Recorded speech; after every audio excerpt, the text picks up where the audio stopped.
Thump, Thump, Thump. Written by Harrisonprince. Well, here I am. For years I blotted out my memories of these events, and now I'm here at my laptop, writing it all down. There's a glass of whiskey next to me to dull the pain. Growing up, I thought my childhood was normal. Raised in a small town that's since grown a lot, I didn't have that many rules to live by. It felt like a safer time back then. Simpler. Until one day my dad came home from work earlier than usual. I remember because I was watching cartoons after school, and normally when Dad got home he would take over the television from me. He was worried. He barely managed to briefly smile at me, trying to assure me that everything was fine, but I was emotionally intelligent enough to see through his facade. I could tell he was worried, panicked about something. Mom picked up on it too. They moved to their bedroom. I tried to listen to what they were saying over the TV speakers. No luck. They came back out and asked me if I'd like to have the TV in my room that night. I was thrilled. It overrode all of my concerns. Childlike excitement tends to do that. Dad went to lie down in bed while Mom lifted the heavy thing and moved it to my room. I was ecstatic. She brought in a huge stack of VHS tapes and told me I could watch any of them all night as long as I kept the volume high. It was a dream come true. If I were older, I would have seen through the offer and realized they were trying to keep me occupied from an event. An event that would come to haunt me so many years later. That night, I stayed up late. I don't know what time, but even as a kid, I knew it was way later than my bedtime. And the best part was that Mom and Dad didn't burst in and yell at me to get in bed.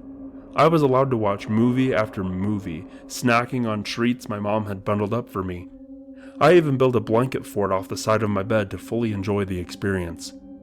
It was heaven. I had the volume up loud, just like they asked. I switched to the next movie as fast as I could, just like they asked. No time for silence. No time for me to hear. I don't think they expected me to stay up as late as I did. Little kid me was determined to take full advantage. I passed out at some point of the night and woke up tucked into bed. Mom must have come in and moved me. At school, I was exhausted, but since I was a kid, I was able to bounce back from it and power through the day.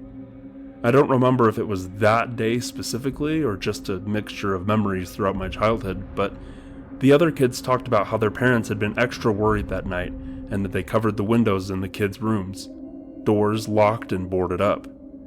One kid bragged in mock fear that their fence had been destroyed and would need to be rebuilt. Few believed him, but added stories of their own about fallen trees or massive holes in their yard being found in the morning. I didn't understand as a kid that this wasn't normal behavior. Hell, we had boarded up our house several times growing up. We continued to do so all the way up until I moved out. I had no context to understand that it wasn't normal. Even now, I probably should have started out by pointing out that pattern of behavior in my childhood. It still doesn't seem that weird to me because that's how I grew up. I didn't know why, I just knew that's what we did. On a pattern. Not that I knew what the pattern was. It was one of those nights. One of the nights that we blocked out the windows with newspapers and Dad nailed boards over the front door. Every time this happened, he talked about adding another deadbolt lock to the front door, but he never did. I watched TV while he worked, feeling annoyed at the noises he was making, but not daring to ask him to be quiet. I was probably 9 or so. It was just another night of boarding up the house to me. I made it into a type of mental adventure. We were boarding up the house to stop the zombies from coming in. It was fun. It was pretend. I shielded myself from reality. I didn't understand. That night, lying in bed, I heard it. The noise I'd heard 1,000 times before but never investigated. A repetitive,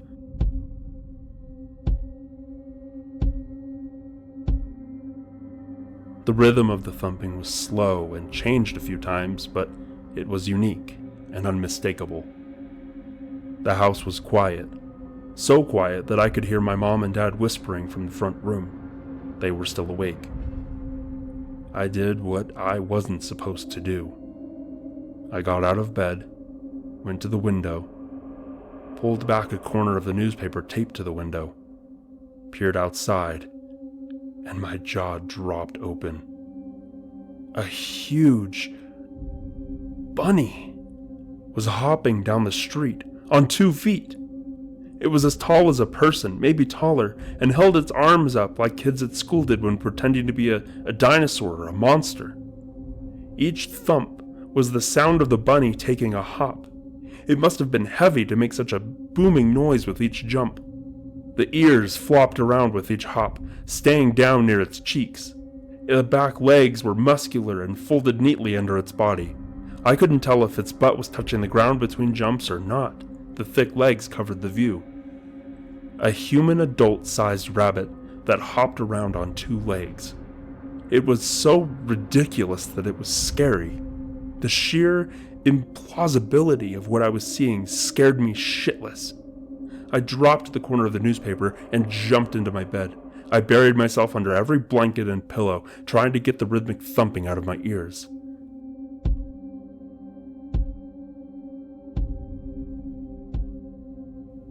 The next time we locked down the house, I think that's what connected the dots for me. The bunny was out and about, so we locked up the house to stop it from getting in. I think I made some smart-ass remark like, "Is that really going to stop the bunny from getting in?" And Dad whirled on me. I've never seen him with such conflicted emotions. He was angry and scared. "Who told you that?" he yelled. "Who talked to you?" I lied and said one of the kids at school had told me about it. Dad stormed off and I heard him call that kid's parents. No idea what happened to him after that. On that same night, I gathered up my courage again to peek out the window when I heard the thumping. I sat by the window, ready to get on my feet and look when I felt the thumping, but it never came. I just went to bed. It was years before I caught another glimpse at that thing. I was 12. The thumping woke me up. I went to the window, all of my childish thoughts and assumptions coming to the front of my mind. I was older now and wouldn't be scared. I lifted the newspaper fully away from the window. The bunny was in the street, making its way along the asphalt. The moment I saw it, I gasped. I partially assumed that I imagined it as a kid. No such luck.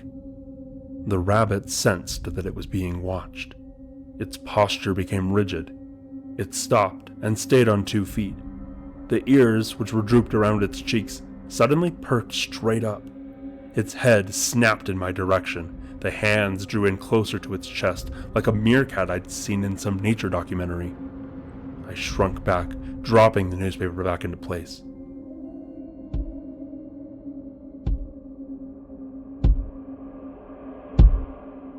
The shadow of its straight ears fell over the newspaper.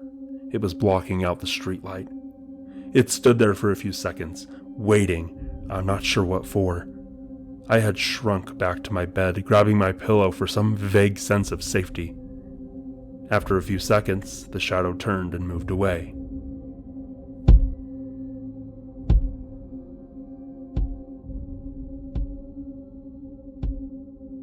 The hopping faded away into the distance, and I let myself breathe. But I definitely didn't sleep. When I was 13, it was Mom's turn to panic. I got called down to the principal's office in the middle of school.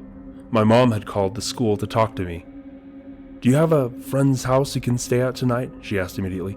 "Anyone, any friend," she pleaded. "I can ask Marcus if I can stay at his house," I said. "But why? What's wrong?" "Nothing's wrong. Your dad and I just need a night to ourselves," she rapidly blurted. I knew it was a lie. She would have planned it way further in advance. "I'll ask," I said. "I'll call Marcus's parents right now, okay? And then I'll call right back." She was desperate for me to stay away. I waited for 10 minutes at the office, and then she called back. The office lady handed me the phone again. My mom told me that the sleepover was set, and I shouldn't come home after school. I was to go straight to Marcus's house with him. I agreed and went back to class. Marcus was happy about the sleepover on a school night, amazed that his parents had let me stay. We had a fun night of video games and hanging out. It was great. Marcus's dad even asked me to help him board up their door, which my dad never let me help with. He was a super nice guy.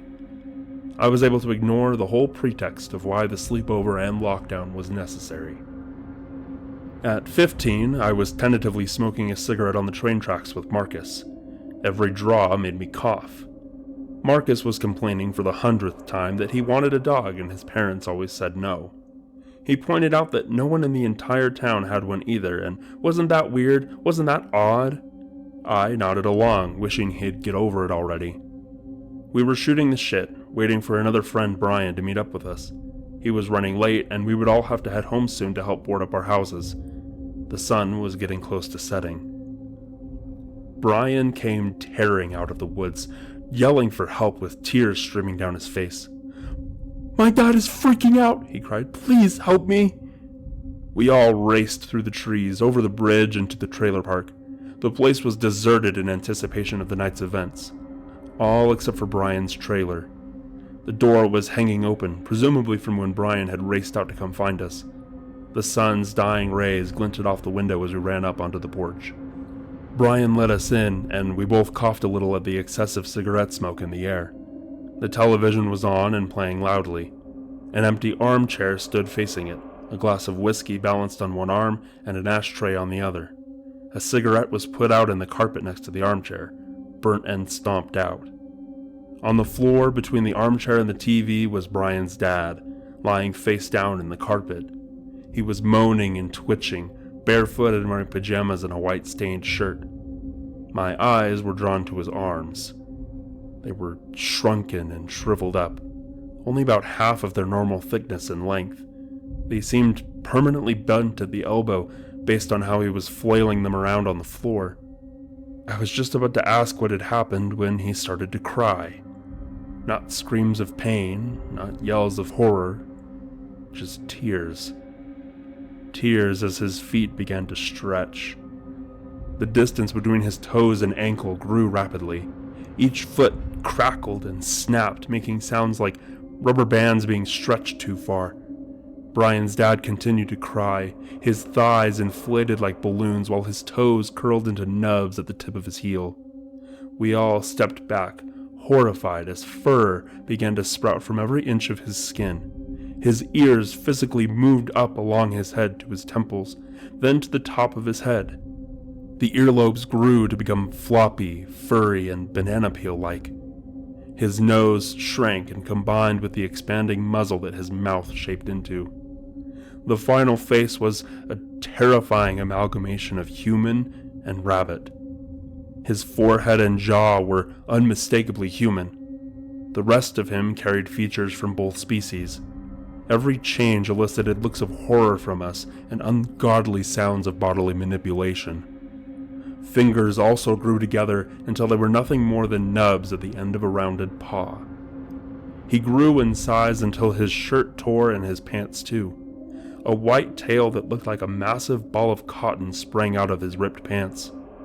The torn fabric meshed with the sounds of sinew being changed.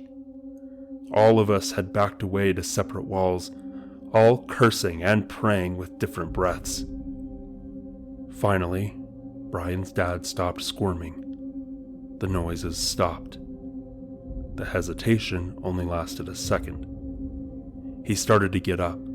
My initial observation had been wrong. It wasn't the size of an adult.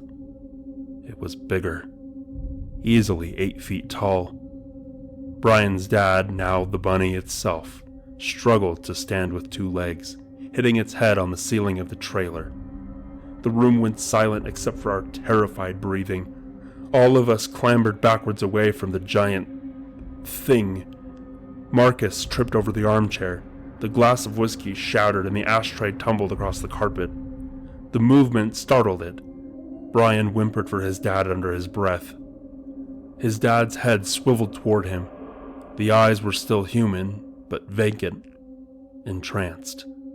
It had enough capacity to realize that it had to leave the trailer to stand up straight. It lowered itself back down to the floor. Using its 2 massacred hands, it scrambled along the floor and towards the front door. Marcus and I sprang away as it drug itself across the carpet and out the door. Once it was out the door, it stumbled to its feet, swaying a little before catching its balance. Then came the familiar rhythm, the sound that made me hug my blankets tighter on my head at night.